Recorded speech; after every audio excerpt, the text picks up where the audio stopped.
kami dari kelompok 3. Sebelum membahas topik yang akan kami bahas pada hari ini, izinkan saya dan teman-teman saya untuk memperkenalkan diri. Perkenalkan, nama saya Limbing. Kenalkan, nama saya Kevin Franciscus Sinambela. Perkenalkan, nama saya Samuel. Perkenalkan, nama saya Florent Venus Reno. Perkenalkan, nama saya Fabio Stefani. Perkenalkan, nama saya Benedictus Dewan. Nah, untuk hari ini, kami akan membahas topik tentang pengangkatan kepala dan staf perwakilan diplomatik konsuler. Serta kami juga sudah mencari contoh berdasarkan pengangkatan Andi Rajmianto sebagai Dirjen Protokol dan Konsuler pada tahun 2020. Dalam hubungan internasional, perwakilan diplomatik berperan penting sebagai jembatan komunikasi antar negara. Mereka menjadi ujung tombak dalam menjalankan politik luar negeri dan melindungi kepentingan nasional, baik di bidang politik, ekonomi, maupun sosial budaya. Pengangkatan pejabat diplomatik diatur oleh Konvensi Wina 1961 dan 1963, serta hukum nasional seperti Undang-Undang 1945 Pasal 13 dan Undang-Undang Nomor 37 Tahun 1999 tentang hubungan luar negeri. Dan akan dilanjutkan oleh teman saya. Kita masuk ke bagian yang kedua, yaitu perbedaan antara kepala diplomatik dan staf perwakilan diplomatik. Kepala perwakilan diplomatik bisa disebut duta besar yang luar biasa dan memiliki berkuasa penuh. Ia memimpin seluruh misi diplomatik, mewakili negara di luar negeri, dan wajib mendapatkan engagement atau persetujuan dari negara penerima sebelum diangkat.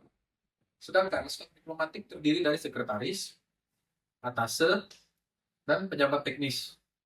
Mereka tidak perlu agreement individu, tapi tetap diangkat secara resmi oleh Menteri Luar Negeri.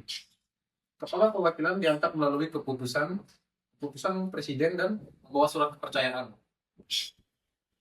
kepada kepala negara penerima, sedangkan staf bertugas membantu urusan politik, ekonomi, konsuler, dan administrasi di bawah koordinasi kepala perwakilan. Selanjutnya akan diteruskan oleh Pak saya.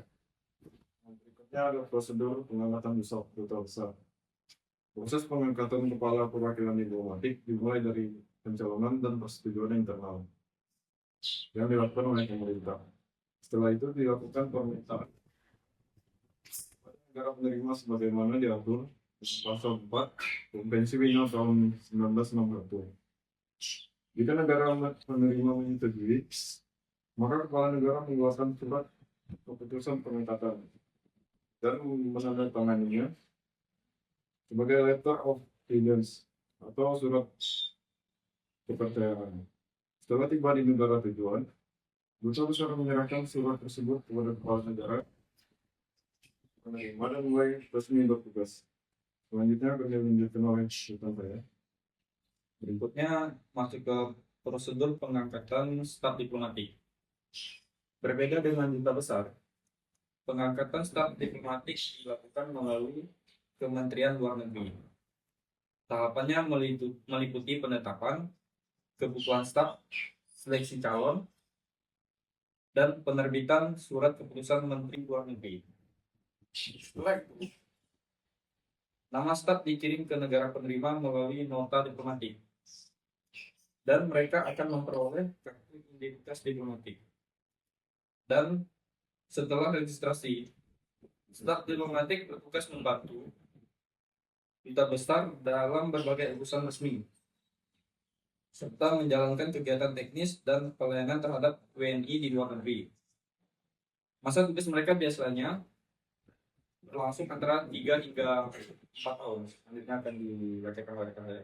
Baik, selanjutnya kami menyampaikan studi kasus berdasarkan yang kami ambil. Salah satu contoh kasus itu kasus Andi Rajmianto tahun 2020.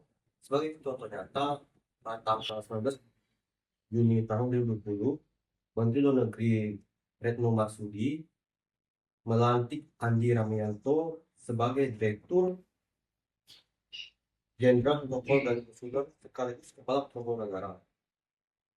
Beliau sebelumnya menjabat sebagai Duta Besar RI untuk Yordania dan Palestina. Pengangkatan ini dilakukan berdasarkan keputusan presiden.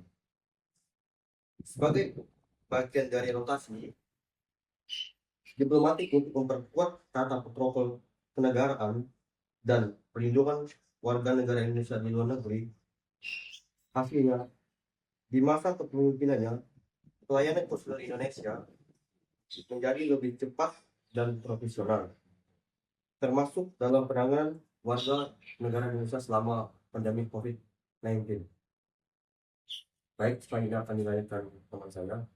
Baiklah, selanjutnya kita masuk ke tantangan dan kesimpulan. Dalam prakteknya, pengangkatan pejabat diplomatik tidak lepas dari tantangan seperti penolakan agreement, persoalan non grata, atau kurangnya profesionalisme. Karena itu, setiap diplomat harus berintegrasi tinggi dan memahami etika diplomasi. Dari kasus tadi, yaitu Andi Ratmayanto, kita belajar bahwa pengangkatan pejabat diplomatik bukan hanya urusan administrasi, tetapi juga langkah strategis untuk menjaga citra, kehormatan, dan kepentingan bangsa di kancah internasional. Baiklah, sekian dari presentasi kelompok kami. Bila ada kekurangan dan salah kata, kami mohon maaf. Terima kasih.